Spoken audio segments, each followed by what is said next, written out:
लगेगी। लेकिन इंडिया ने एकदम साफ कह दिया, हम अपनी एनर्जी पॉलिसी किसी के दबाव में नहीं चलाएंगे और यहीं से शुरू हुआ असली खेल। अब रशिया ने अमेरिका को जवाब देने के लिए जो चाल चली है वो हैरान कर देने वाली है। व्लादिमीर पुतिन ने पब्लिकली एक अल्टीमेटम दे डाला, अगर अमेरिका के प्रेशर की वजह से इंडिया ने रशियन ऑयल खरीदना बंद किया तो रशिया सीधे सीपीसी पाइपलाइन को बंद कर देगा। और दोस्तों यही पाइपलाइन है जो हर दिन करीब 1.3 मिलियन बैरल्स ऑयल सप्लाई करती है। ये पाइपलाइन कजाकिस्तान से शुरू होती है, कैस्पियन सी पार करती है, लेक्स बीएन करती है, फारवे और रशिया की जमीन से होकर ब्लैक सी तक पहुंचती है। और मजे की बात यह है कि इसे ऑपरेट करती हैं अमेरिका और ब्रिटेन की कंपनियां एक्सॉन मोबिल, शेवरॉन, शेल और बीपी। अब सोचिए अगर रशिया इस पाइपलाइन को बंद कर देता है तो क्या होगा? सीधा असर अमेरिका और यूरोप की एनर्जी सिक्योरिटी पर पड़ेगा। गैसोलीन के दाम अमेरिका में 0.25 प्रति गैलन तक बढ़ सकते हैं, ब्रेंट क्रूड की कीमत 10 प्रति बैरल उछल सकती है और पूरा वेस्टर्न ऑयल मार्केट डिस्टर्ब हो जाएगा। और भाई ये कोई थ्योरी नहीं है, वेस्टर्न मीडिया और खुद जेपी मॉर्गन ने इस वार्निंग को रिपोर्ट किया है। अब बात करते हैं इंडिया और रशिया की। अगर इंडिया रशियन ऑयल खरीदना बंद करता है तो उसे करीब 11 बिलियन का नुकसान होगा। वहीं रशिया को लगभग 40 से 45 बिलियन सालाना का झटका लगेगा सिर्फ इंडियन मार्केट खो देने से। यानी रशिया की ऑयल एक्सपोर्ट अर्निंग का लगभग 20% उड़ जाएगा। यही वजह है कि रशिया इंडिया को खोना नहीं चाहता और इसीलिए उसने अब अपना आखिरी हथियार सीपीसी पाइपलाइन शटडाउन की धमकी ओपनली इस्तेमाल कर दिया है। अब सवाल यह है, क्या रशिया उस तेल को दूसरी मार्केट्स में रिडायरेक्ट कर सकता है? जवाब है शायद हाँ, लेकिन उसमें प्रॉब्लम है। चीन, इंडोनेशिया, मलेशिया, साउथ अफ्रीका जैसी जगहों पर थोड़ा बहुत डाइवर्जन हो सकता है, लेकिन वो मार्केट्स इंडिया जितना ऑयल अब्सॉर्ब नहीं कर सकती और अगर करेंगी भी तो रशिया को वहां भारी डिस्काउंट देना पड़ेगा, यानी सीधा लॉस। इसलिए दोस्तों ये पूरा मुद्दा सिर्फ इंडिया और अमेरिका का नहीं है, ये है ग्लोबल एनर्जी वॉर, जिसमें रशिया ने अब साफ कर दिया है कि अगर उसके रास्ते में कोई आया तो वो पीछे हटने वाला नहीं है। अगर अमेरिका ने इंडिया पर पाइपलाइन बंद कर देंगे और उसका सीधा असर वेस्टर्न वर्ल्ड पर पड़ेगा। तो अब सब, इसलिए दोस्तों ये पूरा मुद्दा सिर्फ इंडिया और अमेरिका का नहीं है, ये है ग्लोबल एनर्जी वॉर, जिसमें रशिया ने अब साफ कर दिया है कि अगर उसके रास्ते में कोई आया तो वो पीछे हटने वाला नहीं है। अगर अमेरिका ने इंडिया पर प्रेशर डाला तो पुतिन सीपीसी पाइपलाइन बंद कर देंगे और उसका सीधा असर वेस्टर्न वर्ल्ड पर। या वाकई में ये पाइपलाइन बंद हो जाएगी? और अगर बंद हो जाती है तो क्या वेस्टर्न कंट्रीज के पास कोई बैकअप प्लान है? देखिए, व्लादिमीर पुतिन कोई इमोशनल पॉलिटिशियन नहीं, वो स्ट्रेटेजिक सोचते हैं और जब वो किसी चीज को पब्लिकली बोलते हैं तो उसका मतलब होता है मैं एक्शन लेने को तैयार हूं। और ये पाइपलाइन कोई छोटी मोटी बात नहीं है, ये वही सीपीसी पाइपलाइन है जिस पर फरवरी में यूक्रेन ने अटैक किया था।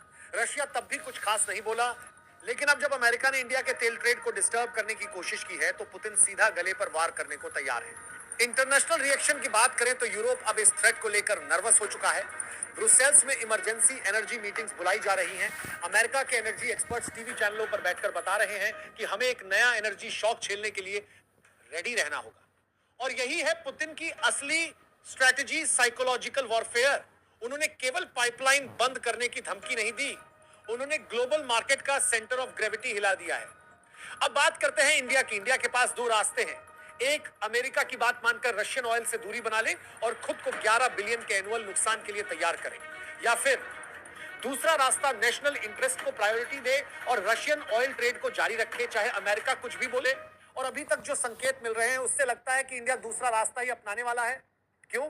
क्योंकि इंडिया सिर्फ रशियन ऑयल नहीं खरीद रहा, डिस्काउंटेड रेट पर एनर्जी सिक्योरिटी बना रहा है और ये वही तेल है जिससे इंडिया की public sector economy, transport, industrial growth सब जुड़ा है। अगर ये सप्लाई कटती है तो उसका असर सीधा आम आदमी की जेब पर पड़ेगा। लेकिन भारत के पास भी कार्ड्स हैं और भारत ये खेल सिर्फ बचाव में नहीं खेल रहा। सूत्रों के मुताबिक अब इंडिया कुछ और देशों के साथ मिलकर एक नई एनर्जी ट्रेड पॉलिसी पर काम कर रहा है, जिसमें रशिया, ईरान, इंडोनेशिया और सेंट्रल एशियन देश शामिल हो सकते हैं। यानी अगर अमेरिका दबाव बनाएगा तो इंडिया भी एक नया एनर्जी ब्लॉक बनाने की ओर बढ़ सकता है। इस पूरी स्थिति को देखकर एक बात तो तय है, ग्लोबल एनर्जी जियोपॉलिटिक्स अब सिंगल पोलर नहीं रही। अमेरिका अब डिक्टेशन नहीं दे सकता। रशिया ने यह साफ कर दिया है कि अगर उसके साथ गेम खेला जाएगा तो वो भी शतरंज का चैंपियन है। अब इंतजार है अमेरिका की अगली चाल का और इंडिया के स्टैंड का। क्या ये सिर्फ एक थ्रेट है या सच में आने वाला है सीपीसी पाइपलाइन शटडाउन? क्या इंडिया अपने फैसले पर टिका रहेगा या दबाव में झुकेगा? और क्या ये पूरा मसला ग्लोबल ऑयल मार्केट में एक नया संकट ला सकता है? अब जरा आंखें बंद करके सोचिए, अगर सीपीसी पाइपलाइन बंद हो जाती है तो क्या होगा? यूरोप की एनर्जी सप्लाई स्ट्रक्चर डगमगा जाएगी। अमेरिका को एशिया से एलएनजी इंपोर्ट करना पड़ेगा महंगे दामों पर। ब्रेंट क्रूड की कीमत 100 पार कर सकती है और ग्लोबल इन्फ्लेशन का नया चक्र शुरू हो सकता है। यानी जो अमेरिका ने सोचा था कि वो इंडिया को एक कॉल से कंट्रोल कर लेगा, अब उसी फैसले से अमेरिका के अंदर की जनता का बजट बिगड़ने वाला है। और यहां से शुरू होता है असली गेम, डिप्लोमेटिक बैक चैनल्स। अब वॉशिंगटन, दिल्ली और मॉस्को के बीच सीक्रेट कम्युनिकेशन शुरू हो चुका है। सूत्रों के मुताबिक अमेरिका अब इंडिया से कह रहा है, ठीक है हम टैरिफ को थोड़ा पोस्टपोन करते हैं, आप बस रशियन डिफेंस डील्स को स्लो करो। और उधर रशिया कह रहा है, डोंट वरी इंडिया, अगर अमेरिका बहुत ज्यादा दिमाग लगाएगा तो हम सीधा short term oil credits offer कर देंगे। मतलब अब ये सिर्फ एनर्जी डील नहीं, ये बन चुका है स्ट्रेटेजिक अलायंसेज का रीसेट। इधर यूरोप भी परेशान है। उन्हें याद आ गया 2022 का विंटर क्राइसिस, जब गैस की सप्लाई पर रूस ने हाथ खींच लिया था। अब वही डर फिर से सिर पर मंडरा रहा है। यूरोपीय यूनियन के एनर्जी मिनिस्टर्स ने इमरजेंसी मीटिंग बुलाई है और अमेरिका के प्रेसिडेंट से पूछा है, Was it worth pressuring India at the cost of triggering a pipeline shutdown? और यहीं पे आता है असली मोड़। अब आईएमएफ और वर्ल्ड बैंक भी इस मसले पर बात करने लगे हैं, क्योंकि अगर ऑयल प्राइसेस इतने ऊपर चले गए तो डेवलपिंग कंट्रीज का बजट हिल जाएगा। और सबका एक ही सवाल, क्या रशिया सिर्फ ब्लफ कर रहा है या सच में शटडाउन करने वाला है? अब थोड़ा पिक्चर को फॉरवर्ड करते हैं। अगर सीपीसी पाइपलाइन बंद होती है तो अमेरिका क्या करेगा?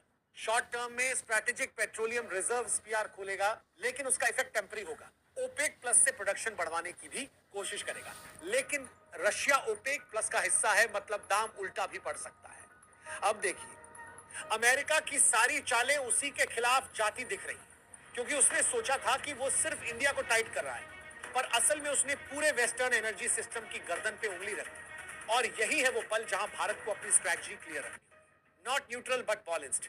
क्योंकि इंडिया जानता है कि सिर्फ सस्ती एनर्जी नहीं, ग्लोबल स्टेबिलिटी भी उसकी डिप्लोमेटिक हैसियत का हिस्सा है। क्या रशिया का पाइपलाइन शटडाउन रियलिटी बन सकता है? क्या चीन और रशिया मिलकर एक नया एनर्जी ब्लॉक बना रहे हैं? और इंडिया क्या कोई नया एनर्जी पेमेंट सिस्टम डेवलप करने की सोच रहा है? द ग्रेट एनर्जी रीसेट, उसका अगला चैप्टर जल्द आने वाला है। आपका क्या सोचना है इस पूरे